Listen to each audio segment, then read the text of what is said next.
작은 동맹국 한국, 미국은 30년간 그렇게 불러왔습니다. 지켜줘야 하는 나라, 보호 대상. 하지만 펜타곤 보고서가 모든 걸 뒤집었습니다.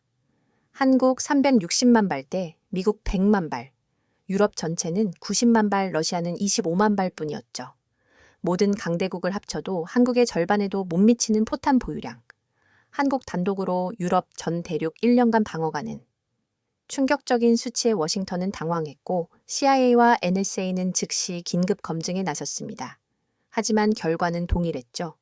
더 충격적인 건 한국의 진짜 비밀 무기는 따로 있다는 사실. 360만 발은 빙산의 일각에 불과했습니다. 지하에 숨겨진 거대한 네트워크. 포방부라는 수상한 단어까지. 우리가 몰랐던 한국의 진짜 얼굴은 무엇일까요? 도대체 무엇을 가지고 있었길래 대한민국을 무시 못하게 만들었을까요? 이야기 시작하기 전에 좋아요와 구독 버튼 가볍게 한번 눌러주시면 저 감동 이야기 서은비에게 정말 따뜻한 격려가 됩니다. 지금 어디에서 이 영상을 시청하고 계신지 아래 댓글에 나눠주세요. 360만 발. 저는 그 숫자를 보는 순간 의자에서 일어날 수 없었습니다. 손이 떨렸죠? 펜타곤 지하 3층에서 20년간 이론 보고서를 수천 장 봤지만 이건 달랐습니다. 완전히 달랐어요. 미국 100만 발, 유럽 전체 90만 발, 러시아 25만 발. 모든 강대국을 합쳐도 215만 발인데 한국 단독으로 360만 발이라뇨. 그리고 보고서 마지막 페이지에 이상한 메모가 있었습니다. 포방부 포병과 방공을 묶은 한국식 은어. 공식 군사용어 집에는 없으나 한국 군사문화의 핵심 코드. 이게 뭐지? 저는 중얼거렸습니다. 포방부. 나토에도 미군에도 없는 개념이었습니다. 포병과 방공을 하나로 묶어서 부르는 나라는 한국뿐이었죠. 그 순간 저는 직감했습니다. 이 단어 뒤에 우리가 몰랐던 한국의 비밀이 숨어 있다는 것을 저는 데이비드 밀러입니다. MIT에서 정치학 박사를 받고 미국군전쟁 대학을 졸업한 뒤 펜타곤 지하 3층에서 20년간 동북아 안보를 분석해왔습니다. 한미연합사, 나토, CIA와 수없이 많은 합동 프로젝트를 수행했죠. 지금은 워싱턴의 한 싱크탱크에서 아시아 태평양 안보 연구를 담당하고 있습니다. 그동안 저에게 한국은 명확했습니다. 동맹구 주한미군이 지켜주는 나라, 미국의 보호 아래에 있는 국가 말이죠. 한미동맹의 핵심은 미국이 한국을 보호하고 한국은 미국에게 전략적 거점을 제공하는 것이었습니다. 하지만 이 보고서는 모든 걸 뒤집어 버렸습니다. 360만 발, 이건 미친 숫자야. 제가 중얼거리자 옆자리 동료 분석관인 톰 헨슨이 고개를 돌렸습니다. 뭐가 그렇게 놀라워요? 한국 포탄 보유량이요. 360만 발이라고 나와 있어요. 36만 발 아니고요? 오타 아닌가요? 아니에요. 360만 발, 360만 발이에요. 톰의 얼굴이 굳어졌습니다. 그도 20년 차 베테랑 분석관이거든요. 설마. 진짜요? 3번 확인했어요. 틀림없어요. 톰이 자리에서 일어나서 제 모니터를 들여다봤습니다. 그리고는 입을 다들지 못했죠. 이거 진짜면 완전히 게임 체인저인데요. 보고서를 다시 펼쳤습니다. 숫자들이 차례로 나열되어 있었죠. 먼저 미국부터 봤습니다. 100만 발 이마저도 우크라이나 전쟁 이후 긴급 증산한 결과였습니다. 미국이 100만 발밖에 안 돼요? 톰이 믿기 어렵다는 표정을 지었습니다. 전쟁 초기에는 80만 발도 안 됐대요. 그런데도 세계 최강국이라는 미국이 겨우 100만 발이에요. 유럽은 더 충격적이었습니다. 독일이 30만 발, 프랑스가 25만 발, 영국이 20만 발, 이탈리아가 15만 발, 나머지 유럽 연합 국가들을 다 합쳐도 10만 발을 넘지 못했습니다. 유럽 전체가 90만 발이라고요? 우크라이나 지원으로 이미 상당량을 소모한 상태래요. 톰이 계산기를 두드리기 시작했습니다. 그럼 독일, 프랑스, 영국, 이탈리아 모든 나토 핵심 국가를 합쳐도 한국의 4분의 1도 안 돼요. 러시아의 25만 발은 정말 충격적이었습니다. 소련 시절의 위용은 어디 갔을까요? 러시아가 고작 25만 발이요?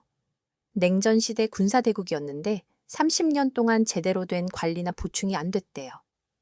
게다가 우크라이나 전쟁에서 이미 대부분을 소모한 상태고요. 그럼 중국은 어떨까요? 정확한 수치는 급비지만 여기 분석 보면 실제 가동 가능한 고품질 포탄은 한국보다 적다고 평가되어 있어요. 톰이 고개를 저었습니다. 양적 팽창에만 치중하다 보니 품질 관리에 문제가 있다는 거군요. 합쳐도 한국 절반에도 못 미친다니. 저는 다시 계산기를 두드렸습니다. 세계 3대 군사대국을 합쳐도 한국 하나 못 이긴다는 게 말이 돼요. 정말 믿기 어려운 숫자네요. 톰도 충격을 받은 듯 했습니다. 더 놀라운 건 생산 능력이었습니다. 한국은 현재 연간 23만 발을 생산하고 있었고 전시에는 40만 발까지 늘릴 수 있다고 나와 있었습니다. 인구 5천만의 한국이 인구 3억 3천만의 미국과 비슷한 생산 능력을 갖추고 있다는 거죠.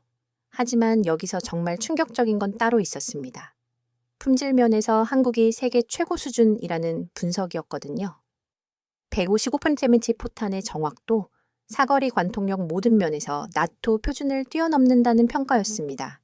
이제 동맹의 우위마저 흔들리겠는데요. 톰이 걱정스럽게 말했습니다. 그런 것 같아요. 보고서에는 더 충격적인 내용이 적혀 있었습니다. 한미연합사령관의 직접 평가였죠. 여기 좀 보세요. 연합사령관 평가예요.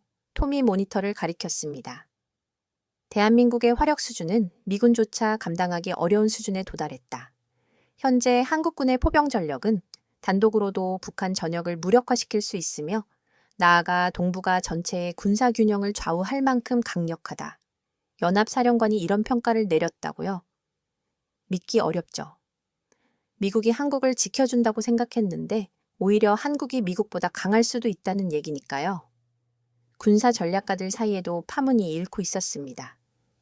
지금까지 한국은 보호 대상이라는 전제로 모든 전략을 세웠는데 이제는 한국은 핵심 파트너로 인식을 바꿔야 한다는 목소리가 나오고 있었거든요.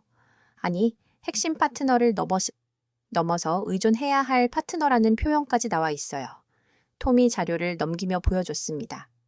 그런데 왜 한국은 지금도 포탄을 계속 만들고 있는 거죠? 저는 궁금증이 생겼습니다. 이미 충분한데 왜 계속 생산하는 걸까요? 생산 라인 현황을 봐요. 톰이 다른 페이지를 펼쳤습니다. 하나시스템, 한국 조선해양 현대로템의 공장들이 24시간 3교대로 돌아가고 있었습니다. 하루도 쉬지 않고 포탄을 생산해내고 있네요. 연간 23만 발이라는 숫자가 어떻게 나올 수 있는지 이제 이해가 돼요. 더욱 놀라운 건 확장 가능성이었습니다. 필요하면 생산 라인을 늘려서 연간 40만 발까지 생산할 수 있다는 거였습니다. 40만 발이면 미국 생산량과 거의 맞먹는 수준 아닌가요? 맞아요. 그런데 한국은 인구가 5천만 밖에 안 되잖아요. 어떻게 이런 일이 가능한 거죠? 한국인들의 집념이 대단한 것 같아요. 보고서 마지막 장의 결론은 더욱 충격적이었습니다. 한국 단독으로 유럽 전 대륙을 1년간 방어할 수 있는 화력을 보유하고 있다. 톰이 읽어주었습니다. 이는 더 이상 한국을 보호 대상으로 볼 수 없음을 의미한다. 한국은 세계 군사 균형의 핵심 변수가 되었다. 전율이 밀려왔습니다. 미국과 유럽, 러시아를 모두 합쳐도 한국 하나에 못 미친다니. 이제 아시아 전략의 중심은 한국이겠네요. 톰의 말이 맞았습니다. 모든 계산이 바뀔 수밖에 없었죠. 저는 보고서를 덮으며 깨달았습니다. 전 세계 군사 균형을 다시 써야 한다는 말이 결코 과장이 아니었다는 것을 한국은 보호국이 아니라 세계 균형의 열쇠였습니다. 그런데 이 모든 게 시작에 불과했습니다. 보고서에는 또 다른 키워드가 숨어 있었거든요. 바로 바다라는 단어 말입니다. 그 순간 저는 알았습니다. 이 모든 게 시작에 불과했다는 것을 360만 발의 포탄도 놀라웠지만 한국에는 또 다른 비밀이 숨어 있었던 거였습니다. 보고서를 넘기다가 저는 또 다른 부록을 발견했습니다. 제목부터 흥미로웠죠. 내륙국의 해상 접근권 확보 사례 연구. 처음에는 한국과 무슨 관련이 있을까 싶었습니다. 하지만 읽어보니 이 부록이야말로 한국의 진짜 가치를 보여주는 핵심이었습니다. 첫 번째 사례는 요르단이었습니다. 1965년 요르단과 사우디아라비아 사이에 벌어진 영토 교환 협정이었죠. 요르단은 서울 면적의 10배가 넘는 6천 평방 킬로미터의 내륙 영토를 사우디에 넘겨주었습니다. 그 대가로 받은 건 걸프만 연안의 작은 해안선 19km였습니다. 이게 말이 되는 거야? 저는 중얼거렸습니다. 국토의 7%를 포기하고 고작 19km의 해안선을 얻다니 완전히 손해보는 거래 같았거든요. 옆자리 동료 톰이 고개를 들었습니다. 뭔가 이상한 거라도 있어요. 요르단이 영토를 포기하면서까지 얻은 게 바다였다고 나와 있어요. 그게 그렇게 중요한가요? 저도 처음엔 이해가 안 됐습니다. 하지만 50년이 지난 지금 그 결정이 얼마나 현명했는지 증명됐습니다. 그 작은 해안선 덕분에 요르단은 중동 물류의 허브가 될 수 있었거든요. 아카바 항구를 통해 매년 2천만 톤의 화물이 오가고 있었습니다. 요르단 GDP의 15%가 이 항구에서 나오고 있었죠. 만약 그때 해안선을 포기했다면 요르단은 지금도 이라크나 시리아 같은 내륙국의 한계에 갇혀 있었을 겁니다. 매년 엄청난 물류비를 이웃나라에 지불하면서 말이죠. 두 번째 사례는 더욱 생생했습니다. 에티오피아였죠. 아프리카의 뿌리라 불리는 이 지역에서 에티오피아는 1억 2천만 명의 인구를 가진 거대한 나라입니다. 하지만 바다가 없었죠. 1993년 에리트레아가 독립하면서 에티오피아는 완전한 내륙국이 되었습니다. 에티오피아가 매년 얼마나 지불하는지 아세요? 토미 자료를 보며 물었습니다. 얼마나 되는데요? 20억 달러를 항만 이용료로 내고 있어요. 자국 GDP의 2%예요. GDP 절반을 항만 이용료로 바치고 있다니 정말 절망적인 상황이었습니다. 수출입 화물의 95%를 이웃나라인 지부티 항구에 의존해야 했거든요. 자국 영토에서 나는 커피나 화훼를 수출하려면 반드시 지부티를 거쳐야 했습니다. 운송비만 상품 가격의 15%를 차지했죠. 에티오피아 정부는 이 상황을 타개하기 위해 필사적이었습니다. 2024년 1월 소말릴란드와 양해각서를 체결했죠. 소말릴란드의 해안 19km를 50년간 임대받는 대신 소말릴란드를 국가로 인정해주겠다는 내용이었습니다. 그런데 이게 문제가 됐다고요? 톰이 의아해했습니다. 아프리카 연합과 아랍연맹이 강력하게 반발했어요. 소말리아는 아예 외교 관계를 단절했고요. 바다 하나 때문에 그 정도까지요. 이집트와 터키까지 소말리아 지원을 선언했으니까요. 바다 하나 때문에 에티오피아는 외교적 고립까지 감수해야 했습니다. 하지만 다른 선택지가 이제 없었던 거죠. 내륙국으로서는 숨을 쉴 구멍조차 없었으니까요. 세 번째 사례는 몽골이었습니다. 2025년 현재 진행 중인 프로젝트였죠. 몽골은 러시아와 협력해서 중국을 거치지 않는 송유관을 건설하려고 시도하고 있었습니다. 몽골도 참 딱 한 처지네요. 저는 자료를 보며 감탄했습니다. 어떤 상황인데요? 중국과 러시아 사이에 끼어서 수출입의 90%를 중국에 의존하고 있어요. 몽골의 상황은 더욱 절망적이었습니다. 인구 330만 명의 이 나라는 중국이 국경을 다듬으면 완전히 고립되는 거였죠. 그래서 송유관 하나로 생존을 걸 수밖에 없었습니다. 이 프로젝트의 국가 예산의 30%를 투입하고 있다고 나와 있어요. 30%요?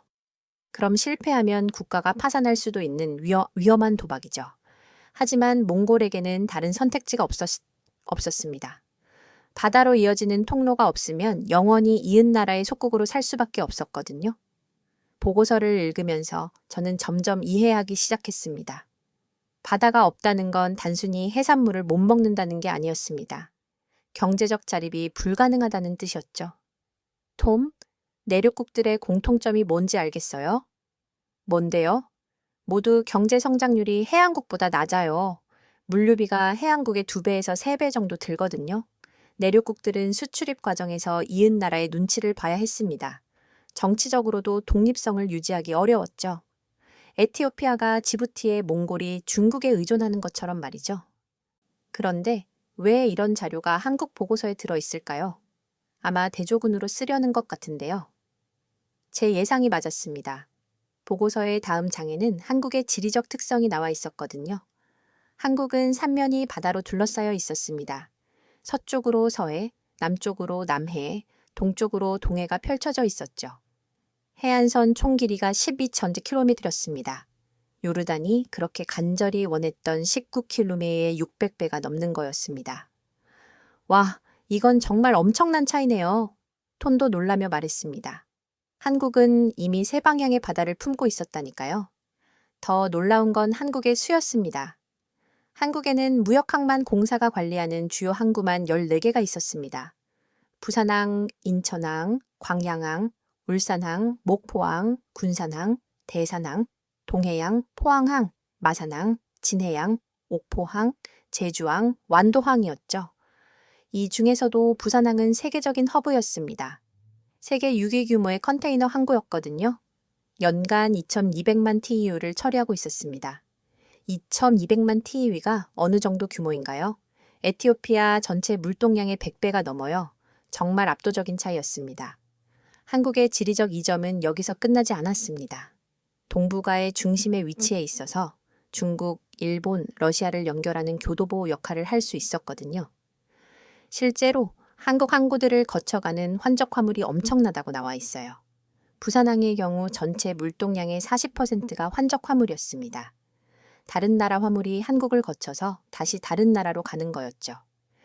이게 가능한 이유는 한국의 지리적 위치와 항만 인프라 때문이었습니다. 보고서에는 구체적인 수치도 나와 있었습니다. 2024년 한국의 연간 수출 물동량이 13억 톤이었습니다. 그중 99.6%가 해상으로 운송됐죠. 99.6% 해상이라니 세계 평균을 압도하는군요.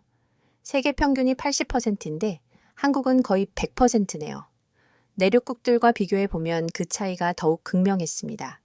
에티오피아의 물류비는 상품 가격의 15%를 차지했습니다. 한국은 5%였죠. 3배 차이였습니다. 몽골은 더 심했습니다. 물류비가 상품 가격의 25%나 됐거든요. 바다가 곧 돈이었구나. 저는 드디어 이해했습니다. 왜 요르단이 국토를 포기하면서까지 해안선을 원했는지, 왜 에티오피아가 외교적 고립을 감수하면서까지 한국을 확보하려 했는지 말이죠. 그런데 한국은 달랐습니다. 태생부터 바다를 가지고 있었거든요.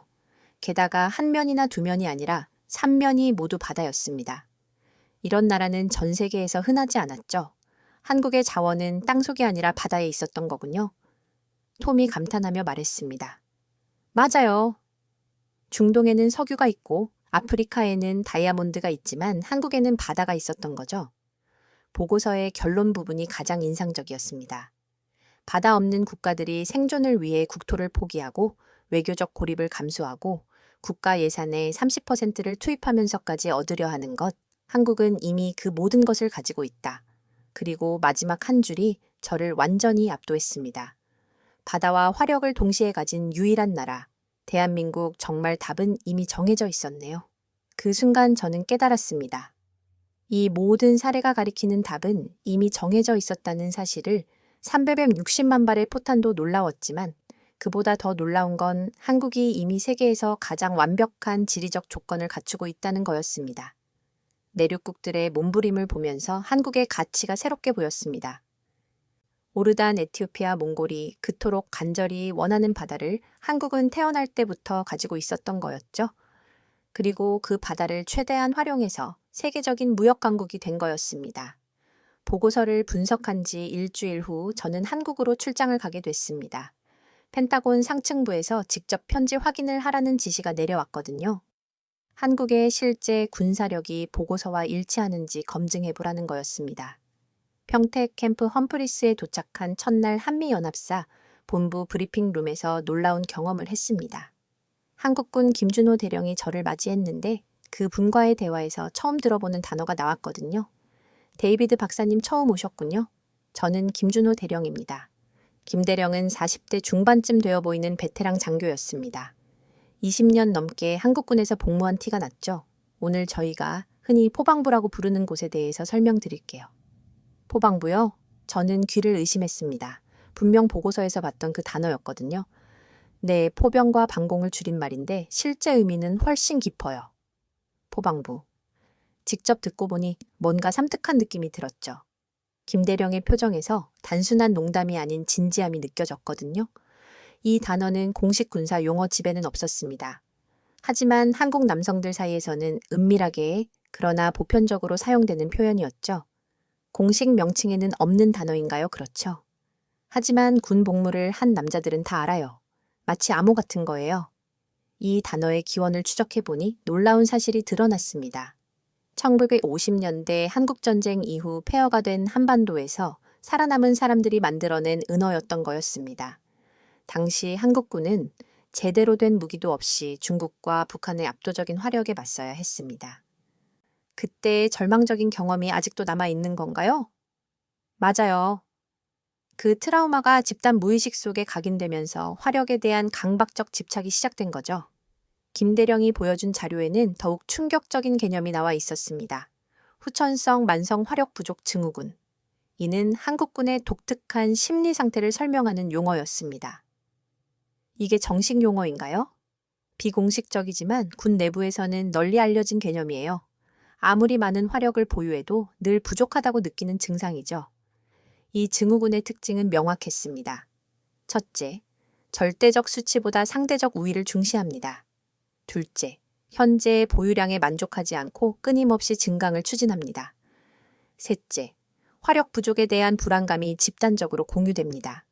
구체적인 사례를 보면 더욱 놀라웠습니다. 한국은 K9 자주포를 1,700문 보유하고 있었습니다. 세계의 어느 나라보다 많은 수치였죠. 1,700문이면 충분한 거 아닌가요? 그런데 우리는 2,000문이 되어야 한다고 생각해요. 왜 그렇게 생각하시는 거죠? 북쪽에서 뭔가 새로 만들면 우리도 그것보다 많이 가져야 한다는 강박이 있거든요. 객관적으로는 충분하지만 주관적으로는 항상 부족하다고 느끼는 거였습니다. 이런 사고방식이 한국 사회 전체에 퍼져 있다는 사실이 더욱 충격적이었죠. 한국 남성들은 군 복무를 통해 이런 사고방식을 자연스럽게 학습한다고 했습니다. 군 복무 기간이 얼마나 되죠? 18개월에서 21개월 정도예요. 그 기간 동안 화력 부족에 대한 집단적 트라우마를 체험하게 되는 거죠. 포방부라는 이름이 단순한 줄임말이 아니라는 게 점점 명확해졌습니다. 이건 한국만의 독특한 군사 문화를 압축한 상징이었습니다. 다른 어떤 나라에서도 찾아볼 수 없는 독특한 개념이었죠. 그 배경에는 한국의 끔찍한 역사가 있었습니다. 김대령이 제공한 역사 자료를 보니 소름이 돋았습니다. 우리나라가 역사상 몇 번이나 침략을 받았는지 아세요? 많이 받았겠죠. 몇 번 정도인가요? 932번이에요. 93.2번이요? 정말요? 고구려 시대부터 조선시대까지 그리고 일제강점기와 한국전쟁까지 끊임없는 침략의 역사였어요. 932번이라는 숫자가 정확한지는 논란이 있을 수 있습니다. 하지만 중요한 건 한국인들이 그렇게 느끼고 있다는 사실이었습니다. 평균 2년에 한 번꼴로 외침을 받았다는 계산이 나왔거든요. 더욱 구체적으로 살펴보니 한국인들의 집단적 트라우마가 이해됐습니다. 할아버지 세대는 일제강점기의 굴욕을 겪었습니다. 아버지 세대는 한국전쟁의 참혹함을 경험했죠. 현재 세대는 어떤가요? 직접적인 전쟁은 없었지만 항상 전쟁 위협 속에 살아왔어요. 분단국가의 숙명이죠. 이런 역사적 경험이 한국인들에게 독특한 생존 본능을 심어줬습니다. 충분하다고 생각하는 순간 위험해진다는 의식이었죠. 그래서 항상 더 많이, 더 강하게 준비해야 한다는 강박이 생겼습니다. 포방부라는 이름에 특별한 의미가 있나요? 다시는 무력해지지 않겠다는 집단적 맹세가 담겨 있어요. 실제 수치로도 이런 심리가 명확하게 드러났습니다. 2024년 한국의 국방비는 GDP의 2.8%였습니다. 나토 권장 기준인 2%를 훨씬 넘는 수준이었죠. 그런데도 국민들은 부족하다고 생각하나요? 네. 여론조사 결과를 보면 78%가 국방비를 더 늘려야 한다고 답했어요. 78%요?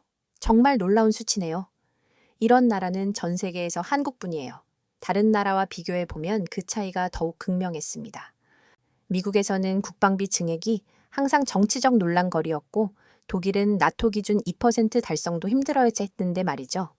이런 현상의 배경에는 포방부 문화가 있었습니다. 화력 부족에 대한 집단적 불안감이 사회 전체에 퍼져 있는 거였죠. 구체적으로 어떤 식으로 나타나나요? 매년 예산 편성 때마다 같은 고민을 해요. K9을 몇 대 더 만들까, 천국 미사일을 몇 기 더 배치할까 하고요. 충분하다는 생각은 안 드시나요? 충분하다고 생각하는 순간이 가장 위험해요. 그때부터 뒤처지기 시작하거든요. 이게 바로 후천성 만성 화력 부족 중후군의 핵심이었습니다. 만족하지 않는 것, 항상 부족하다고 느끼는 것. 그래서 끊임없이 발전하려고 노력하는 것이었습니다. 전 세계 군사 전문가들이 한국의 이런 특성을 주목하고 있었습니다. 절대적 수치로는 이미 충분한데도 계속 증강하려는 의지. 이게 한국이 짧은 시간 안에 세계 최고 수준의 화력을 갖출 수 있었던 비결이었죠. 다른 나라들과 뭔가 다른 점이 있나요? 다른 나라들이 충분하다며 멈춰 있을 때 우리는 계속 앞으로 나아가고 있어요. 포방부는 우리의 정체성이에요.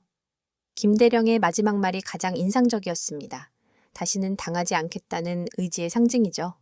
이 단순해 보이는 네 글자 안에 한국인 5천만 명의 마음이 담겨 있었습니다.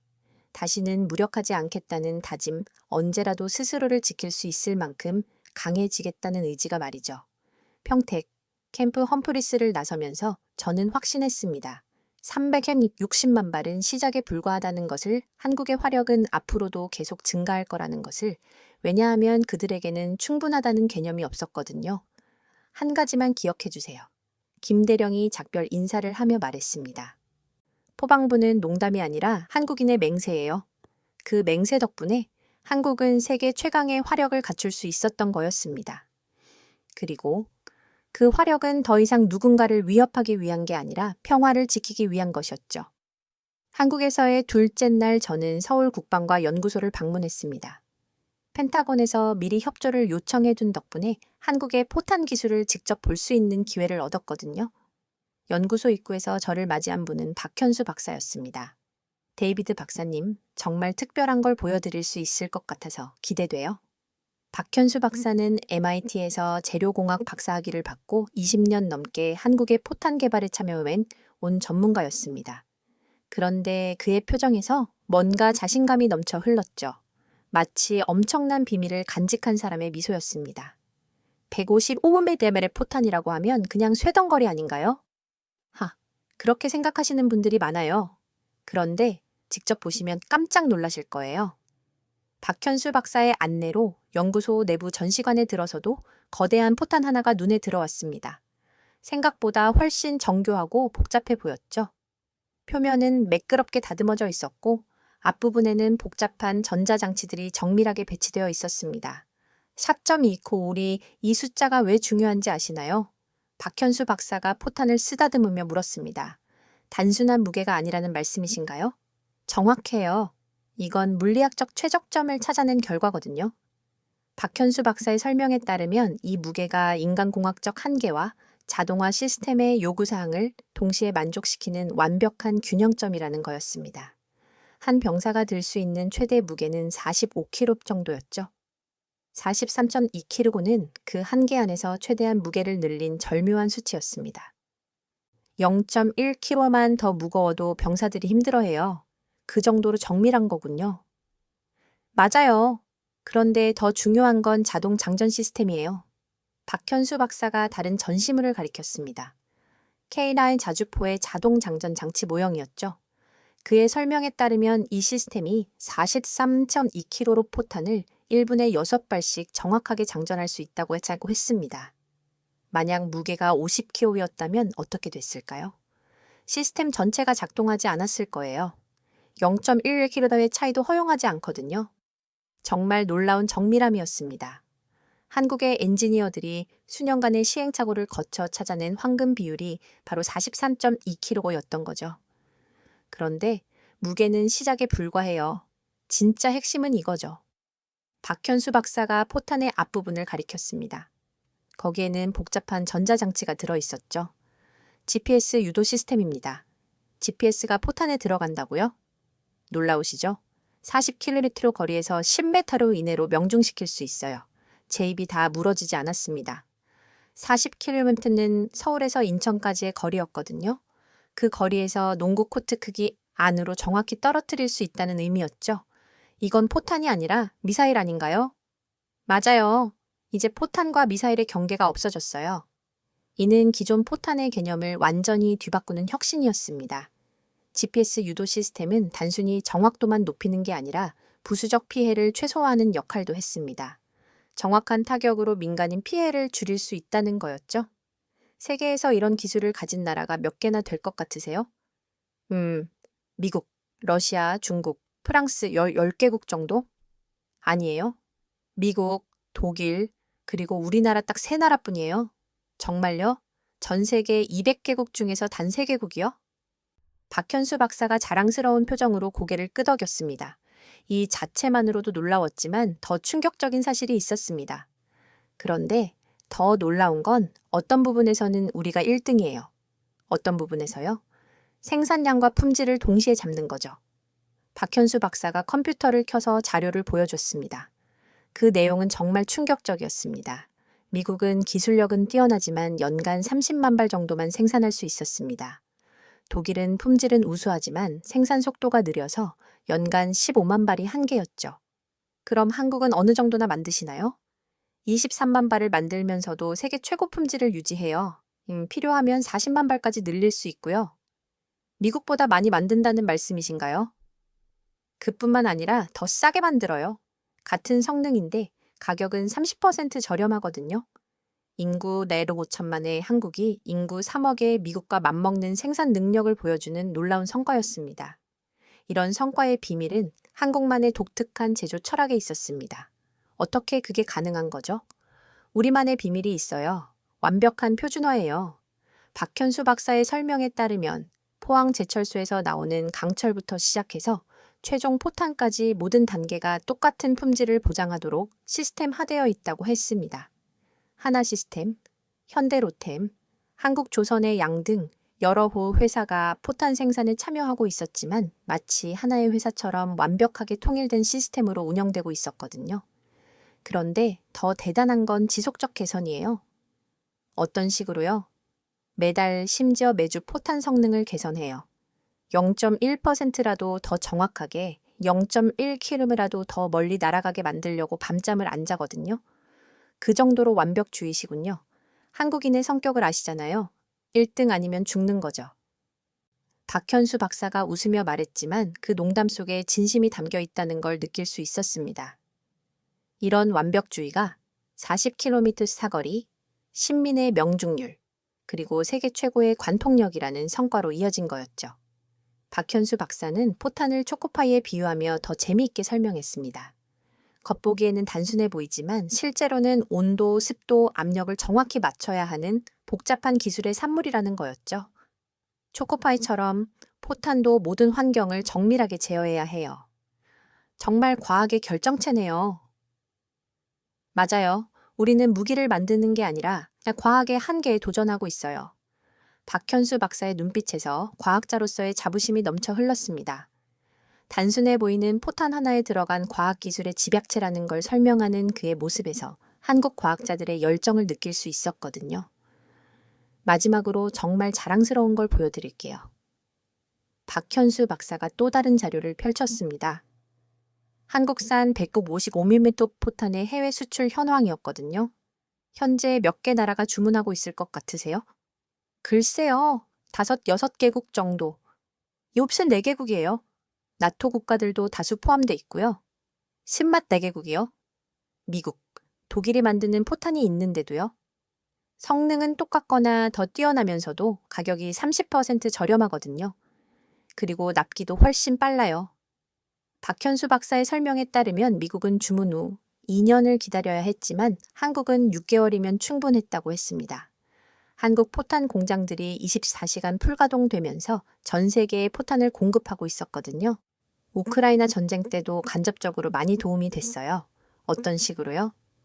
유럽 국가들이 우리 포탄을 사서 우크라이나를 지원했거든요. 우리가 없었다면 지원이 어려웠을 거예요. 정말 놀라운 이야기였습니다. 한국의 포탄이 멀리 유럽 전쟁터에서 평화를 지키는 데 기여하고 있다는 거였죠. 연구소를 나서면서 저는 완전히 생각이 바뀌었습니다. 처음에는 360만 발이라는 숫자에만 놀랐는데 이제는 그 품질과 기술력에 더 놀라게 됐거든요. 양적 우위를 넘어서 질적 우위까지 확보한 한국의 기술력은 정말 예상하지 못했던 발견이었습니다. 박현수 박사와 헤어지면서 저는 확신했습니다. 한국의 강점은 단순히 많이 가진 게 아니라는 것을, 세계 최고의 기술력으로 무장한 360만 발이라는 것을, 이제 한국을 바라보는 시각이 완전히 달라질 수밖에 없었습니다. 한국에서의 셋째 날 저는 다시 평택 캠프 험프리스로 돌아왔습니다. 이번에는 특별한 목적이 있었거든요. 펜타곤 시뮬레이션 팀과 함께 한국의 화력을 실제 전쟁 시나리오에 적용해 보는 작업이었습니다. 한미 연합사 작전계획부에서 마련한 특별 브리핑룸에 들어서도 거대한 스크린들이 눈에 들어왔습니다. 데이비드 박사님, 오늘 정말 흥미로운 결과를 보여드릴 수 있을 것 같아요. 시뮬레이션을 담당한 리처드 존슨 중령이 저를 맞이했습니다. 그는 웨스트 포인트를 졸업하고 15년간 전략 시뮬레이션 전문가로 활동해온 베테랑이었죠. 어떤 시나리오로 진행하시나요? 한반도 전면전 상황을 가정했습니다. 한국군의 현재 화력만으로 얼마나 빠른 종료가 가능한지 분석해봤어요. 존슨 중령이 컴퓨터를 조작하자 스크린에 한반도 지도가 나타났습니다. 북한 전역에 빨간 점들이 촘촘히 박혀 있었죠. 각각이 군사시설을 나타내는 표시였습니다. 현재 파악된 북한의 주요 군사시설이 총 5,000개예요. 포병, 진지, 미사일기지, 공군기지, 해군기지, 그리고 지휘부 시설들이죠. 5,000개 생각보다 많은 숫자였습니다. 하지만 존슨 중령의 표정은 여유로웠습니다. 72시간이면 북한은 지도에서 사라져버립니다. 시뮬레이션이 시작됐습니다. 스크린에서 한국의 K9 자주포들이 일제히 포문을 열었습니다. 3,300문의 K4닌이 동시에 발사하는 장면은 정말 압도적이었습니다. 시간당 몇 발이나 발사되는 건가요? K9 한 문당 분당 6발이 최대 발사 속도예요. 3,300문이면 분당 19,800발 시간당 약 120만 발이 가능하죠. 시간당 19,800발이라니 원폭을 넘어서는 위력이네요. 저는 정말 놀랄 수밖에 없었습니다. 히로시마에 떨어진 원자폭탄의 위력이 TNT만 5,000톤에 해당한다고 하는데 시간당 120만 발의 포탄이 가하는 누적 파괴력은 그것을 훨씬 뛰어넘는 수준이었거든요. 원폭은 한 번이지만 한국의 화력은 72시간 동안 계속 이어지죠. 존슨 중령의 설명이 계속됐습니다. 원자폭탄은 순간적인 파괴력은 엄청나지만 일회성입니다. 하지만 한국의 포병 화력은 72시간 동안 지속될 수 있다는 거였죠. 360만 발의 포탄을 72시간에 걸쳐서 계속 쏟아부을 수 있다는 의미였습니다. 시뮬레이션 결과가 하나씩 나타나기 시작했습니다. 첫 24시간 동안 북한 전역의 주요 군사시설 3,500개가 무력화됐습니다. 48시간이 지나자 4,800개가 파괴됐죠. 72시간 후에는 5,000개의 모든 시설이 완전히 무력화됐습니다. 그런데 실제로는 24시간이면 충분할 거예요. 존슨 중령이 충격적인 말을 했습니다. 24시간이면 한반도의 모든 군사력이 무력화되는 거군요. 왜 그렇게 생각하시나요? 북한의 주요 시설들은 대부분 첫 24시간 안에 타격당하거든요. 나머지 48시간은 사실상 청소 작업이에요. 정말 놀라운 분석이었습니다. 한국의 화력이면 24시간 안에 북한의 모든 군사력을 무력화시킬 수 있다는 거였죠. 이는 전쟁이 아니라 일방적인 압도였습니다. 그런데 더 충격적인 건 따로 있었습니다. 시뮬레이션 화면에서 사거리 표시가 나타났는데 그 범위가 북한을 넘어서 중국 동북부까지 포함되어 있었거든요. 동북부 쪽 중국 군사기지들도 포탄이 닿을 수 있는 거리에 있네요. 존슨 중령이 지도를 확대해서 보여줬습니다. 한국의 장거리 포병 시스템은 사거리가 80km에 달했습니다. 이는 중국 동북부의 심양 대련 일대까지 도달할 수 있는 거리였죠. 이 사거리면 중국도 포함되는 거죠. 이건 정말 예상하지 못했던 결과였습니다. 한국의 화력이 북한만 겨냥한 게 아니라 중국의 일부 지역까지 영향을 미칠 수 있다는 거였거든요. 시뮬레이션 팀의 분석은 더욱 구체적이었습니다. 중국 동북부에 있는 주요 군사기지 15곳이 한국 포병의 사거리 안에 들어와 있었습니다. 선양군구, 사령부 대련 해군 기지, 단동 국경수비대 기지 등이 포함되어 있었죠. 이게 의미하는 바가 뭔가요? 한국과 전쟁을 시작하려는 어떤 국가도 중국의 일부 지역까지 위험에 빠뜨릴 수 있다는 뜻이죠. 존슨 중령의 설명을 듣고 저는 소름이 돋았습니다. 한국의 화력이 단순히 방어용이 아니라 동북부가 전체의 군사 균형을 바꿀 수 있는 수준이라는 거였거든요. 이제 전쟁은 불가능해졌습니다. 시뮬레이션을 마치고 나서 존슨 중령이 내린 결론이었습니다. 어떤 의미에서요? 합리적인 지도자라면 이런 화력에 맞서서 전쟁을 시작할 엄두를 낼 수 없을 거예요. 승리할 가능성이 제로에 가깝거든요. 정말 그랬습니다. 시뮬레이션 결과를 보면 한국에 대한 어떤 군사적 도발도 24시간 안에 완전히 제압당할 수밖에 없었습니다. 게다가 주변국들까지 피해를 입을 수 있는 상황에서는 어느 나라도 쉽게 개입할 수 없었죠. 이 화력 앞에서는 전쟁을 시작조차 할 수 없겠네요. 존슨 중령과 함께 분석한 결과는 명확했습니다. 한국의 화력은 이미 억제 수준을 넘어서 완전 무력화 수준에 도달했다는 거였죠. 시뮬레이션 팀이 추가로 보여준 자료도 흥미로웠습니다. 다른 국가들과의 비교 분석이었거든요. 미군이 걸프전에서 이라크 전역을 무력화하는데 42일이 걸렸습니다. 나토가 코소보 사태를 해결하는데 78일이 필요했죠. 하지만 한국은 24시간이면 충분했습니다. 어떻게 이런 차이가 날 수 있나요? 화력 밀도 때문이에요. 한반도는 좁은 지역에 엄청난 화력이 집중되어 있거든요. 존슨 중령의 설명에 따르면 한반도의 화력 밀도는 세계 어느 지역보다 높았습니다. 평방 킬로미터당 포문수가 압도적이었거든요. 좁은 지역에 3300문의 K9이 배치되어 있으니 가능한 일이었습니다. 한국의 화력이 평화를 강제하고 있는 셈이네요. 저는 시뮬레이션을 보면서 완전히 새로운 개념을 이해하게 됐습니다. 이제까지는 핵무기가 궁극적 억제력이라고 생각했는데 한국의 재래식 화력만으로도 비슷한 효과를 낼 수 있다는 거였죠. 존슨 중령이 마지막으로 보여준 자료가 가장 인상적이었습니다. 한국 주변국들의 군사 전략 변화였거든요. 중국, 러시아, 일본 모두 한국의 화력을 고려해서 자국의 군사 배치를 조정하고 있었습니다. 모든 나라가 한국을 의식하고 있어요. 어떤 식으로요? 중국은 동북부 군사기지를 한국 포병 사거리 밖으로 이전하고 있고 러시아는 연해주 배치를 재검토하고 있어요. 일본도 마찬가지고요. 이는 한국의 화력이 이미 동북아 군사균형의 핵심 변수가 됐다는 의미였습니다. 주변국들이 모두 한국의 화력을 계산해 넣고 자국의 군사 전략을 세우고 있었거든요. 브리핑룸을 나서면서 저는 완전히 다른 한국을 보게 됐습니다. 미국이 지켜줘야 할 작은 동맹국이 아니라 동북아 전체의 군사균형을 좌우하는 핵심 국가였던 거죠. 360만 발의 포탄과 3300문의 K9이 만들어낸 이 현실 앞에서 전쟁은 더 이상 옵션이 될 수 없었습니다. 평화는 이제 선택이 아니라 강제가 된 셈이었습니다. 한국에서의 넷째 날 저는 특별한 곳을 방문하게 됐습니다. 한국 국방부에서 직접 섭외해준 곳이었는데 바로 지하군사시설이었습니다. 물론 정확한 위치는 극비였죠. 서울에서 차로 1시간을 달려 성남 지역에 도착한 곳은 평범한 산악지대였습니다. 겉보기에는 아무것도 없어 보였지만 실제로는 거대한 비밀이 숨어 있었습니다. 저를 안내한 분은 이재훈 박사였습니다. 한국과학기술원에서 지질공학을 전공하고 30년간 한국의 지하시설 설계에 참여해 온 전문가였죠. 그분이 처음 보여준 자료가 제 눈을 의심케 했습니다.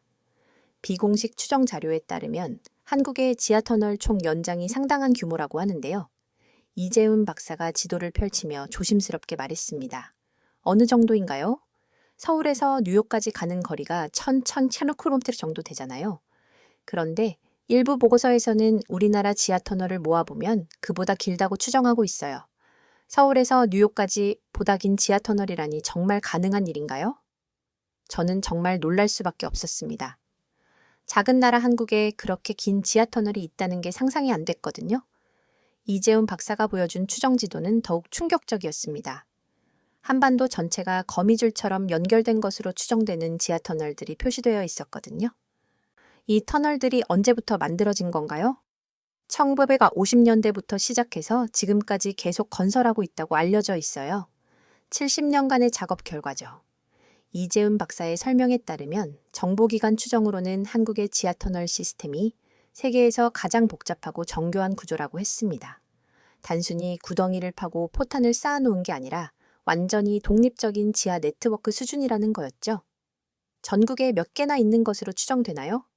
비공식 자료로는 2000개가 넘는다고 하는데 일부에서는 2847개까지 언급하기도 해요. 2847개. 정말 엄청난 숫자였습니다. 만약 이게 사실이라면 평균적으로 35평 반, 킬로마다 하나씩 탄약고가 있다는 계산이었죠.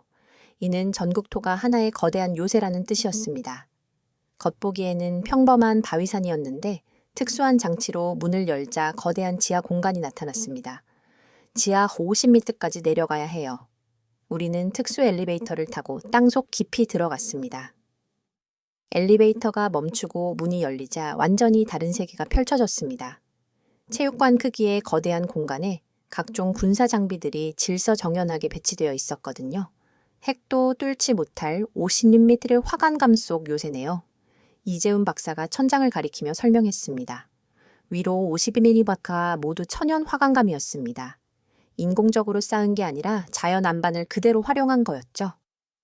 전술 핵무기 직격에도 견딜 수 있도록 설계된 시설이었습니다. 한국에 이런 시설이 얼마나 되나요?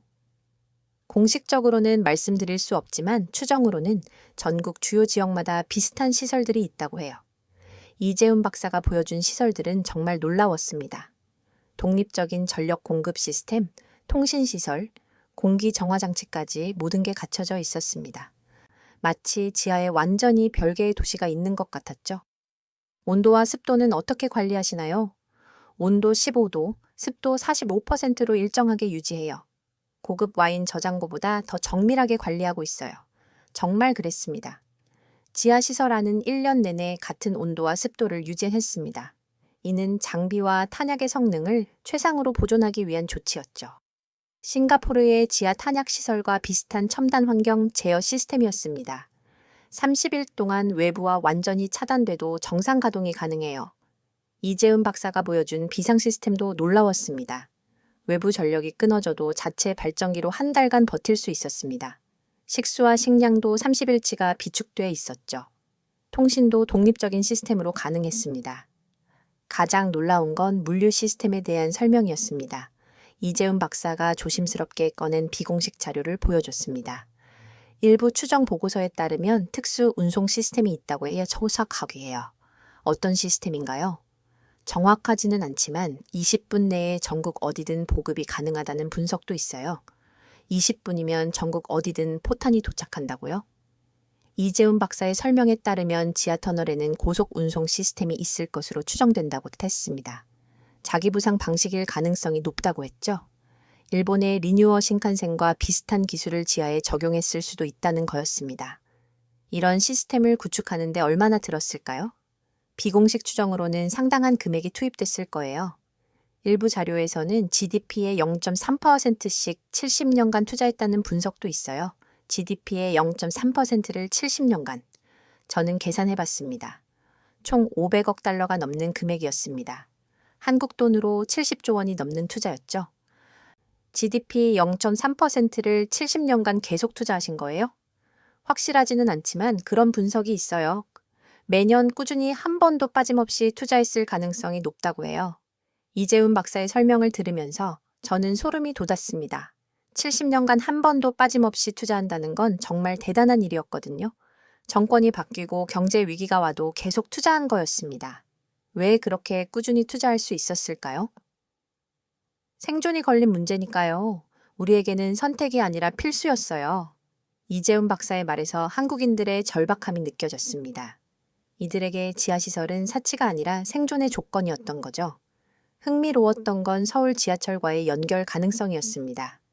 이재훈 박사가 지도를 펼쳐 보여줬는데 서울 지하철 3산 31럼 15km 중 이보비의 가사 90km가 지하에 있다고 했습니다. 지하철이 군사적 목적으로도 사용될 수 있나요? 공식적으로는 민간 시설이지만 비상시에는 다 목적으로 활용 가능하도록 설계됐어요. 4단계 보호 수준을 갖추고 있거든요. 이재훈 박사의 설명에 따르면 서울 지하철은 처음부터 이중 목적으로 설계됐다고 했습니다. 평상시에는 대중교통이지만 유사시에는 거대한 지하 네트워크가 되는 거였죠. 시설을 둘러보면서 가장 인상적이었던 건 자동화 시스템이었습니다. 사람이 직접 장비를 옮기는 게 아니라 고도로 자동화된 시스템이 대부분을 처리했거든요. 장비의 입구부터 출고까지 상당 부분이 컴퓨터로 제어됐습니다. 사람이 하는 일이 많이 줄었네요. 네. 안전과 효율성을 위해서 최대한 자동화했어요. 실수나 사고 위험을 최소화하려고요. 자동화 시스템이 움직이는 모습은 정말 신기했습니다. 무거운 장비를 정확하게 집어서 정해진 위치에 배치하는 모습이 마치 첨단 공장 같았죠. 이재훈 박사가 마지막으로 보여준 자료가 가장 감동적이었습니다. 지하시설 연구에 참여한 학자들의 논문 목록이었거든요. 수십 년간 많은 분들이 참여하셨네요. 맞아요. 세 세대에 걸쳐서 할아버지, 아버지, 아들이 모두 이 일에 참여한 가족들도 있어요. 한국과학기술원, 서울대학교 등 여러 대학의 연구진들이 참여해서 나토 안전 기준을 참고하면서도 한국 실정에 맞는 독자적인 기술을 개발한 거였습니다. 모든 분들이 보람을 느끼셨을 것 같아요. 그럼요. 조국을 지키는 일이니까요. 이재훈 박사의 표정에서 자부심이 느껴졌습니다. 70년간 GDP 0.3%를 포기한 민족, 그게 한국이었습니다. 다른 나라 같으면 정치적 논란이 됐을 텐데 한국에서는 국민적 합의였던 거죠. 지하시설을 나오면서 저는 완전히 다른 한국을 보게 됐습니다. 지상에는 360만 발의 포탄이 있고 지하에는 그것을 보호하고 운송하는 거대한 네트워크가 있을 것으로 추정됐습니다. 이건 단순한 군사시설이 아니라 민족의 생존 의지가 만든 지하세계였습니다. 서울로 돌아가는 차 안에서 저는 깨달았습니다. 한국의 진짜 힘은 360만 발의 포탄이 아니라 그것을 만들고 지키려는 5천만 명의 의지라는 것을 지하세계에는 한국인들의 생존 의지가 새겨져 있었습니다. 한국에서의 다섯째 날 저는 부산으로 향했습니다. 지하터널에서 본 충격이 채가시기도 전에 이번에는 또 다른 차원의 한국을 보게 될 예정이었거든요. 부산항만공사에서 마련해준 특별 브리핑이 기다리고 있었습니다. KX를 타고 부산에 도착하자마자 저는 압도당했습니다. 끝없이 펼쳐진 바다와 그 위를 오가는 거대한 컨테이너 선들의 행렬이었죠. 저를 맞이한 분은 김혜수 부산항만공사 전략기획본부장이었습니다. 30년간 한국의 해운업계에서 활동해온 베테랑이었죠. 그분이 처음 보여준 자료가 저를 다시 한번 놀라게 했습니다.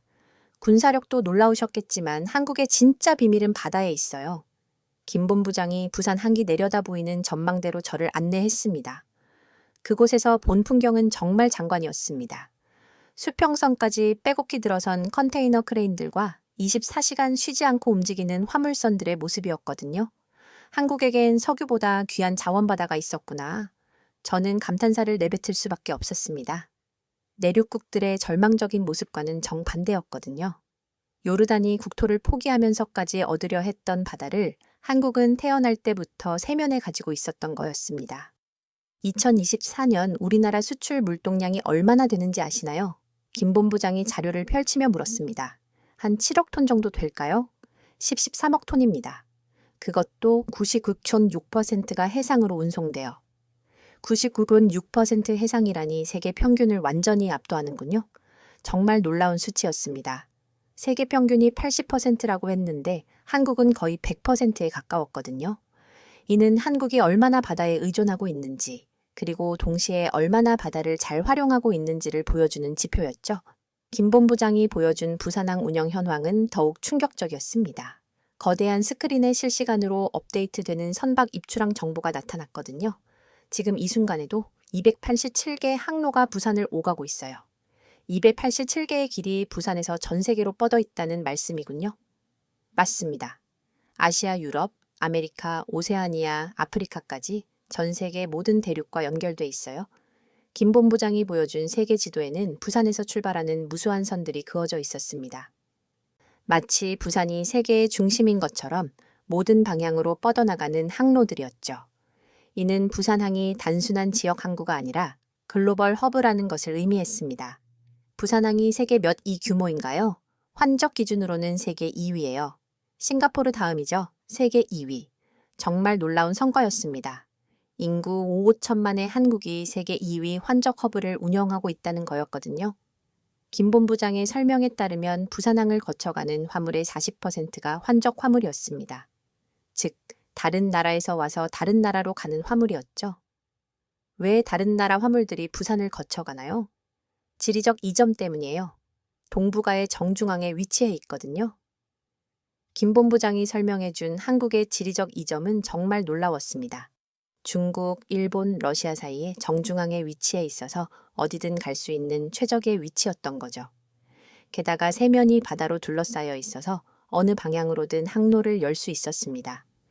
1960년대만 해도 한국은 가난한 농업국이었잖아요. 맞아요. 그런데 2011년에 뭔가 특별한 일이 일어났어요. 김 본부장이 또 다른 자료를 보여줬습니다.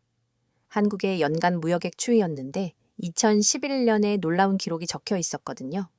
2011년 가난한 농업국이 세계 무역 강국이 됐다. 그 해에 한국의 연간 무역액이 1조 달러를 돌파했다는 기록이었습니다. 전 세계에서 9번째로 1조 달러 클럽에 가입한 거였죠.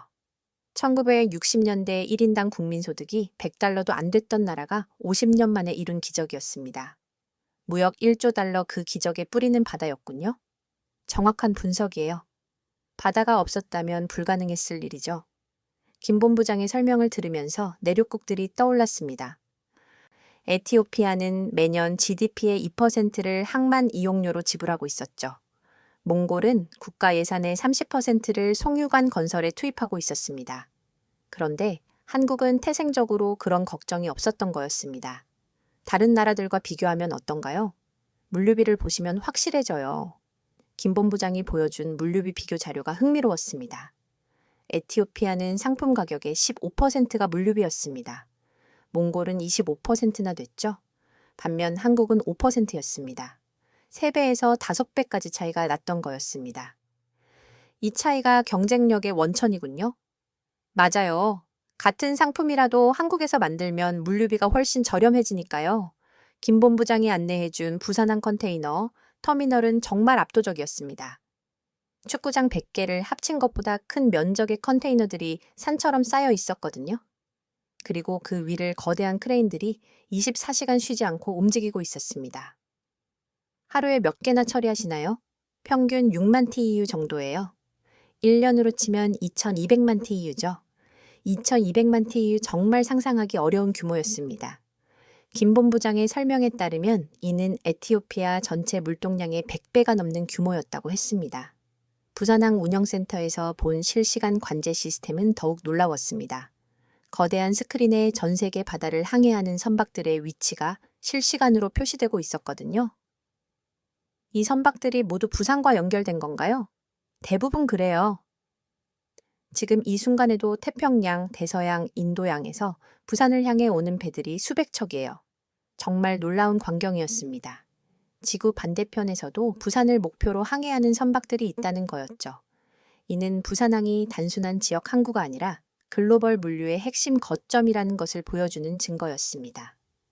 김 본부장이 마지막으로 보여준 자료가 가장 인상적이었습니다. 2024년 한국의 수출 실적이었거든요. 작년 수출액이 6,088억 달러였어요. 세계 6위 수출국이에요. 세계 6위. 인구 순위로는 28위인 한국이 수출에서는 6위를 차지하고 있다는 거였습니다. 이는 1인당 수출액으로 치면 세계 최고 수준이라는 의미였죠.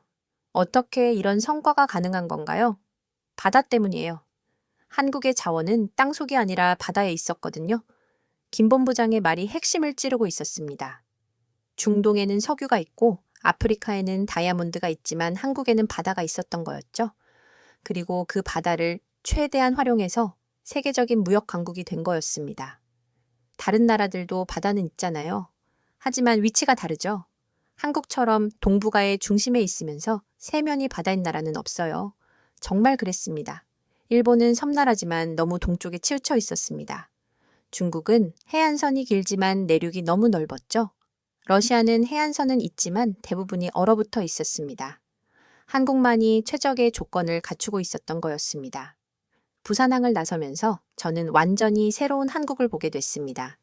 땅속에는 360만 발의 포탄이 있고 바다에는 전 세계로 뻗어나가는 287개의 항로가 있었습니다.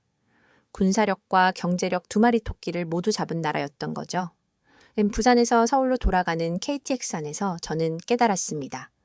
한국의 바다는 곧 무한 자원이었다는 것을, 내륙국들이 그토록 간절히 원하는 바다를 한국은 태어날 때부터 가지고 있었고 그것을 최대한 활용해서 기적을 만들어낸 거였습니다. 360만 발의 포탄도 놀라웠지만 287개의 항로로 연결된 바다는 그보다 더 놀라운 한국의 자산이었습니다. 이제 저는 한국이 왜 특별한지 완전히 이해할 수 있었습니다. 한국에서의 마지막 날 저는 서울의 한 카페에 앉아 지난 일주일을 정리하고 있었습니다. 360만 발의 포탄에서 시작된 충격적인 발견들이 하나씩 떠올랐죠. 지하 깊숙이 숨겨진 거대한 터널 네트워크, 그리고 세면의 바다로 전 세계와 연결된 287개의 항로까지. 저는 이제 확신할 수 있었습니다. 한국은 제가 알던 그 나라가 아니었다는 것을 펜타곤에서 받은 긴급 전화가 울렸습니다. 워싱턴 본부에서 즉시 최종 보고서를 작성하라는 지시였죠. 저는 노트북을 열고 보고서 제목을 적었습니다. 대한민국 군사력과 해양력의 이중, 패러다임 군사와 바다 이 두 축이 한국을 특별하게 만들었다. 저는 첫 문장을 이렇게 시작했습니다. 일주일간의 조사 결과 한국은 세계에서 유일하게 두 가지 핵심 자원을 동시에 보유한 국가라는 결론에 도달했거든요. 다른 나라들을 살펴봐도 이런 조합은 찾을 수 없었습니다. 미국은 강력한 군사력을 가지고 있지만 지리적으로 고립되어 있습니다. 태평양과 대서양 양쪽에 바다가 있지만 동북아라는 핵심 시장에서는 거리가 멀죠. 중국은 거대한 경제력과 긴 해안선을 가지고 있지만은 군사적으로는 한국의 화력 밀도를 따라갈 수 없었습니다. 일본은 해안 기술이 뛰어나지만 군사력에는 제약이 있었죠. 그런데 한국은 달랐습니다. 360만 발의 포탄과 300문의 K9 자주포로 동북아 최강의 화력을 보유하면서 동시에 세계 2위 환적 항구와 287개 글로벌 항로를 운영하고 있었거든요. 워싱턴에서 온 추가 자료가 더욱 놀라웠습니다. 백악관에서 작성된 최신 정책 보고서였는데 거기에는 한국에 대한 완전히 새로운 평가가 담겨 있었거든요. 백악관 보고서의 결론은 단 하나였다. 한국은 게임 체인저다. 보고서의 핵심 내용은 충격적이었습니다. 한국의 조선업과 방산업은 이제 미국의 글로벌 해운 및 에너지 안보 전략에서 핵심 파트너로 간주된다는 문장이 첫 페이지에 적혀 있었거든요. 이는 한국이 더 이상 보호받는 동맹국이 아니라 미국이 의존해야 할 전략적 파트너로 인식이 바뀌었다는 의미였습니다. 더욱 흥미로운 건 최근 한미 정상회담에서 있었던 일화였습니다. 트럼프 대통령이 한국의 조선업에 대해 특별한 관심을 보였다는 내용이었죠. 회담 중에 한국 조선소들이 정말 놀랍다. 세계 최고 수준 아닌가? 라고 언급했다는 기록이 있었습니다. 실제로 트럼프 대통령의 관심에는 충분한 이유가 있었습니다. 한국은 전 세계 선박 건조의 30% 이상을 담당하고 있었거든요. 특히 LNG선, 컨테이너선, 해양 플랜트 분야에서는 세계 시장의 60%를 점유하고 있었습니다. 미국이 에너지 안보와 글로벌 물류를 생각할 때 한국을 빼놓을 수 없는 이유였죠. 한국 조선업 없이는 세계 해운이 돌아가지 않는다는 것이 업계의 공통된 평가였습니다. 이는 단순히 배를 많이 만든다는 차원을 넘어서 글로벌 공급망의 핵심을 한국이 쥐고 있다는 의미였거든요. 그런데 더 놀라운 건 유럽에서 일어나고 있는 변화였습니다. 나토 국가들이 앞다퉈 한국의 무기와 조선 기술을 도입하고 있었거든요. 폴란드는 K9 자주포 672문을 도입하기로 계약했고 노르웨이는 한국형 차세대 전투함 도입을 검토 중이었습니다. 핀란드는 K 방산 협력을 확대하고 있었죠. 나토의 포문에도 조선소에도 한국의 이름이 새겨지고 있었다. 이런 변화의 배경에는 우크라이나 전쟁이 있었습니다. 전쟁을 통해 드러난 건 포탄의 중요성이었거든요. 유럽 각국이 포탄 부족에 시달리면서 한국의 생산 능력에 주목하기 시작한 거였습니다. 연간 23만 발, 필요시 40만 발까지 생산할 수 있는 한국의 능력은 유럽에게는 구원과 같았죠. 독일의 한방산 전문가는 한국이 없었다면 우크라이나 지원이 불가능했을 것이라고 평가했습니다. 실제로 한국이 직간접적으로 지원한 포탄이 우크라이나 방어에 결정적 역할을 했다는 분석이 나오고 있었거든요. 하지만 한국의 영향력은 군사 분야에만 국한되지 않았습니다. 조선업에서도 유럽은 한국의 의존도가 높아지고 있었죠. 노르웨이의 LNG, 운송, 네덜란드의 해상풍력, 덴마크의 해양 플랜트 모두 한국 기술 없이는 불가능한 상황이었습니다. 저는 보고서에 이렇게 적었습니다. 한국은 이제 나토의 사실상 스밉 17번째 회원국 역할을 하고 있다. 공식적으로는 아시아 국가지만 실질적으로는 서방안보청의 핵심 파트너가 된 거였죠. 아시아에서의 변화는 더욱 극적이었습니다.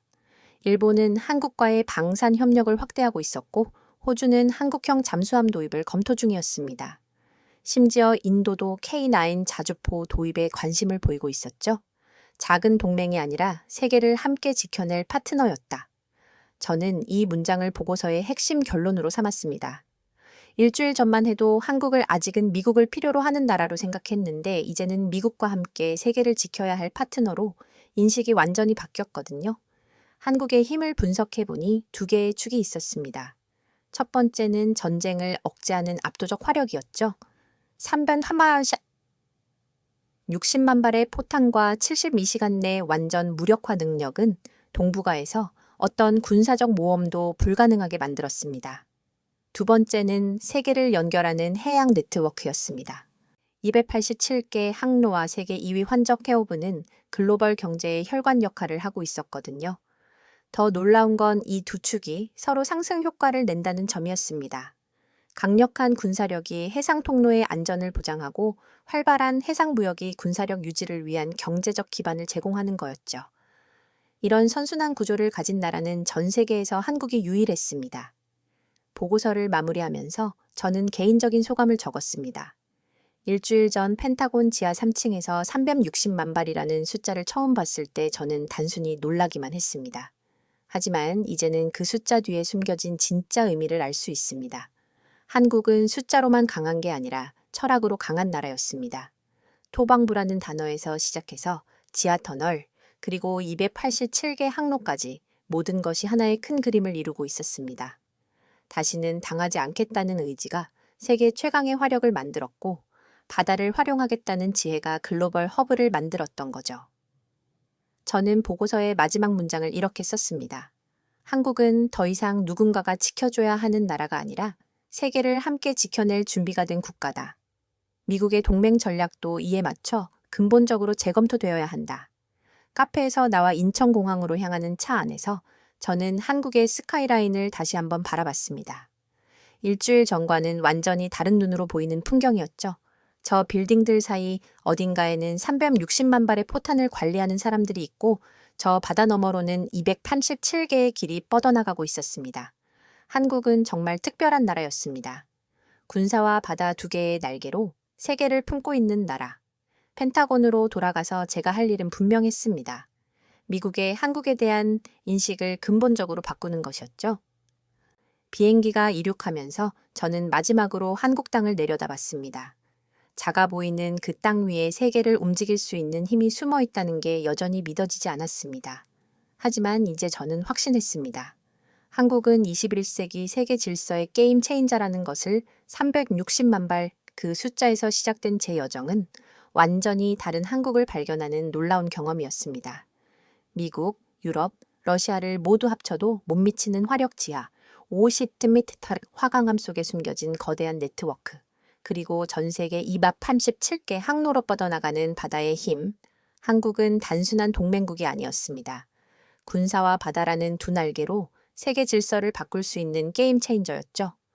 포방부라는 이름 하나에 담긴 생존 의지부터 1조 달러 무역 강국이 된 기적까지 모든 것이 와드 5천만 한국인의 진념이 만들어낸 결과였습니다. 이제 세계는 한국을 새롭게 봐야 합니다. 보호받는 나라가 아니라 함께 세계를 지켜낼 파트너로 말이죠. 펜타곤 분석관의 시선으로 바라본 한국의 놀라운 진실, 360만 발의 충격과 바다가 숨긴 비밀에 관한 오늘의 사연을 함께 해주셔 단다몬 연마 한바다 해주셔서 감사합니다.